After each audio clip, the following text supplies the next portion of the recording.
Hello, everyone. I want to make a short video. I'm going to read maybe a few verses. I'm going to start out with Romans 15:13, and and it says, "Now the God of hope fill you with all joy and peace in believing, that you may abound in hope through the power of the Holy Ghost." I'm going to try to stay, not read too much, but I might read a little bit more. But hope is what had on my mind this morning and wanted to speak to you about, uh, because that is a very important thing. Uh, Psalms 52:9 said, "I will praise thee forever because thou hast done it, and I will wait for thy name. It is good before the saints." Uh, for every need that we have the promises of God. God's name is good, and He stands behind every promise that He's ever made. And hope is the subject. Hope is the anchor of the soul, they say. I thought about my mother.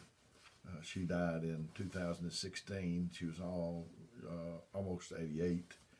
She had a good long life, but she had colon cancer.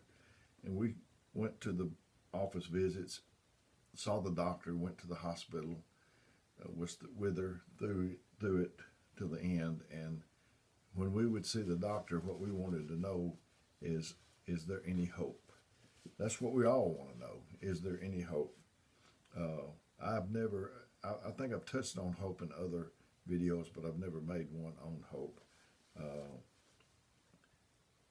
I've never been without hope, not for 1 second. I thought maybe I wouldn't make it, but it wasn't because I didn't want to. Uh, People leave us, uh, even our faithful ones will leave us through death, but God will never leave us. I understand they had a survey where they asked people, if you could ask God one question, what would it be? And the number one answer was, what is my purpose? Uh, Without a purpose, a life is just a motion without meaning, I heard. And one of the biggest mistakes is making permanent decisions over temporary situations. Heard a story about a ship that sank in the harbor, and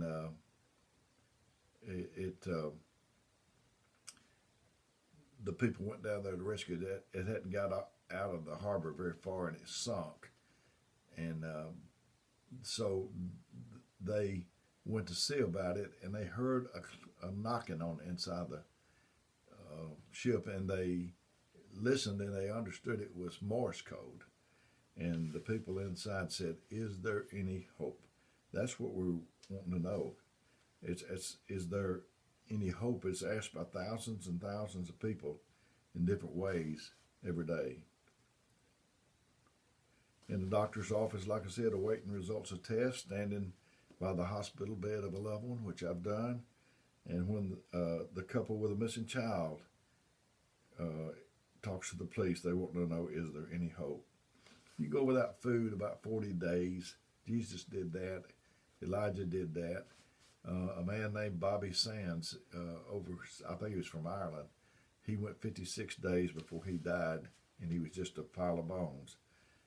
You can go maybe 8, 9, 10 minutes without oxygen and not have brain dead, or not be brain dead. You can go 3 or 4 days without water, but you cannot go a single second without hope. Jehovah Shammah means God is always there. And that's what gives me hope, is because I know that God is always there. His presence is watching over me. Isaiah 41:10 says, "Fear thou not, for I am with thee. Be not dismayed, for I am God. I will strengthen thee. Yea, I will help thee. Yea, I will uphold thee with the right hand of my righteousness." Psalms 32:8 says, "I will instruct thee and teach thee in the way which thou shalt go. I will guide thee with mine eyes." And Lamentation 3:21 through 23 says, "This I recall to my mind, therefore have I hope. It is of the Lord's mercies that we are not consumed, because his compassions fail not. They are new every morning. Great is thy faithfulness." Every morning we issue out new. Um,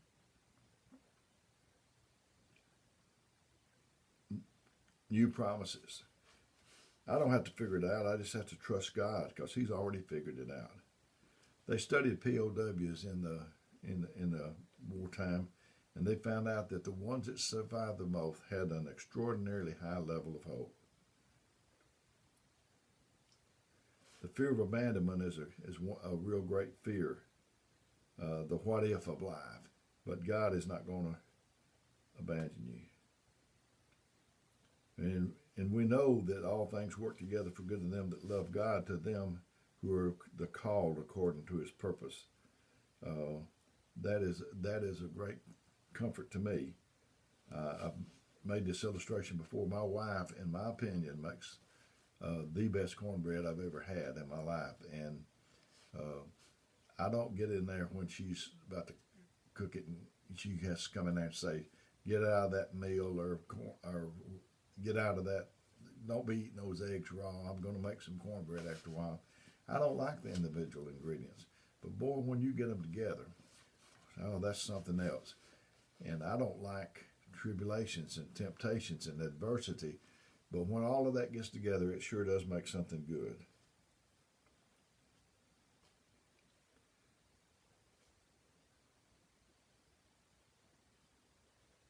Not every patient gets well, and not every problem gets solved, but God is still faithful. He's doing the right thing by us. Jeremiah 29:11 says, "For I know the thoughts that I think towards you, saith the Lord, thoughts of peace and not of evil, to give you an expected end." Philippians 1:6 says, "Being confident of this very thing, that He which has begun a good work in you will perform it to the day of Jesus Christ." He's doing good things in my life. Even when the situation is bad, He's doing good things. Can you bring good things out of bad?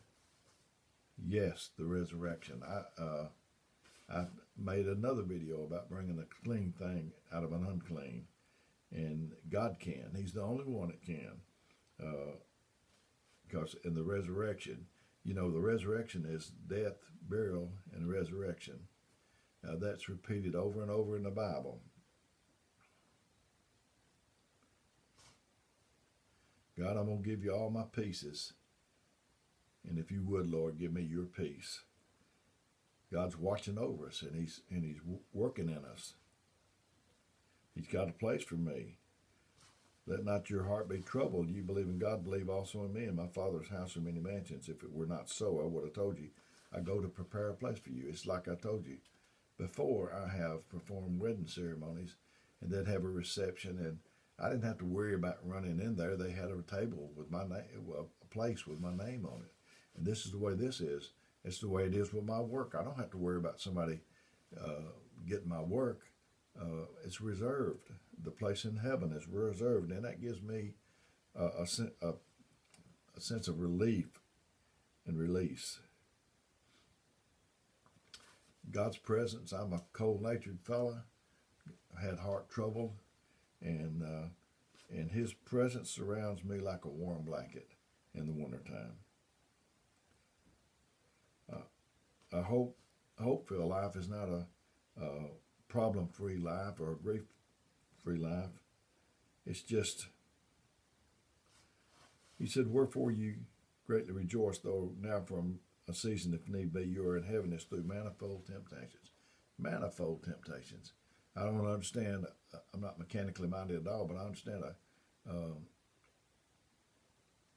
manifold maybe has different inlets, but one outlet.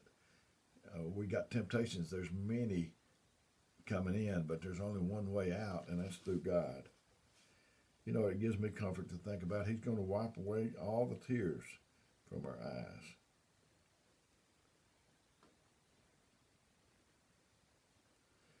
And He said, Isaiah 40:31 says, "But they that wait upon the Lord shall renew their strength. They shall mount up with wings as eagles. They shall run and not be weary. They shall walk and not faint." And I've said before, it's not like waiting at the bus stop. I'm just going to sit here. God is a moving God. And I just want to be an humble child of God. That's more like a waiting thing to me. I want to be moving. I want to use what talents I've got. Probably just got one, but I want to use that thing.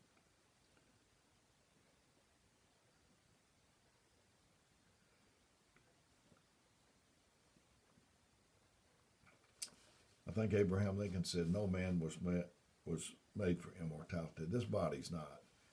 So it's going to take God to,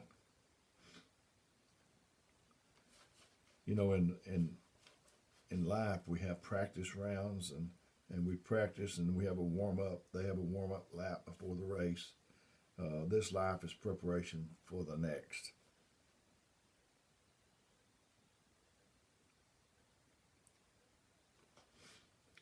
"Your time on earth," said Sir Thomas Browne, "is but a small parenthesis in eternity."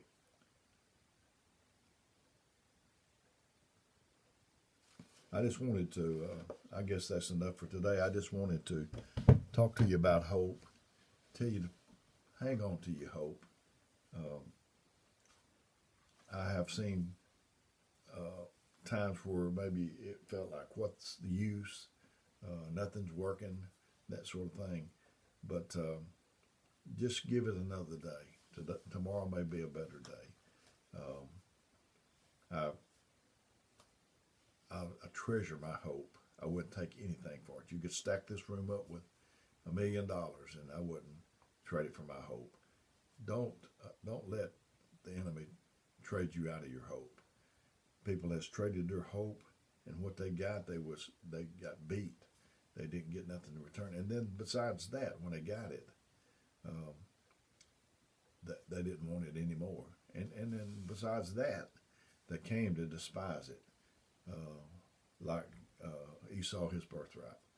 So I hope that's what we're talking about. I hope that you can increase your hope, and I hope this video will help you. May God bless you until the next time that we talk.